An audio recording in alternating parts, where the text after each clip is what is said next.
Russian President Vladimir Putin says he's ready for talks with the U.S. and is repeating some of President Trump's own statements about the war in Ukraine. In an interview on Russian state television, Putin said he agreed the war could have been avoided if President Trump was in the White House.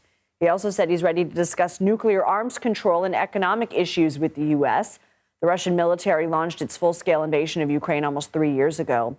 Putin's remarks come 2 days after President Trump posted on Truth Social about ending the war, saying in part, quote, "If we don't make a deal, and soon, I have no other choice but to put high levels of taxes, tariffs, and sanctions on anything being sold by Russia to the United States." CBS News national security contributor Sam Vinograd joins us for our weekly national security wrap-up. Sam, what do you make of Putin's remarks? I think this is manipulation by Putin at its best.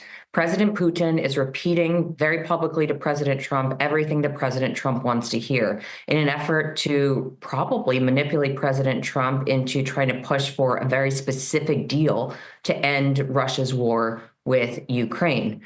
President Putin said, for example, that the 2020 election was stolen, that the war would never have happened if Trump was in office, and more. Now, President Trump, for his part, is using a combination of carrots and sticks to try to get Putin to the negotiating table.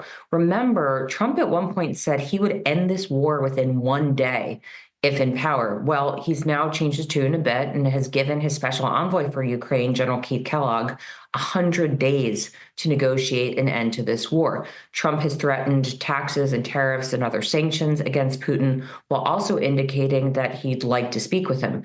Putin has expressed his own openness to connecting with President Trump. So I do think that we should expect a call between the two leaders in the near term. Let's turn to another topic here in the U.S. The Trump administration has pulled the security detail of multiple former officials. People recognize the names, including former National Security Advisor John Bolton, former Secretary of State Mike Pompeo, former top health official Anthony Fauci. What's the significance, and do these people still face threats? Well, President Biden extended federal security protection for 3 individuals that you've named that were involved in President Trump's Iran policy. And then President Biden extended security protection for Dr. Anthony Fauci when he left federal service just a couple of months ago. This was based, Lindsay, and I was involved in a lot of these discussions. This was based on a very complex threat assessment that showed that there were active threats against these individuals based on their time in public service.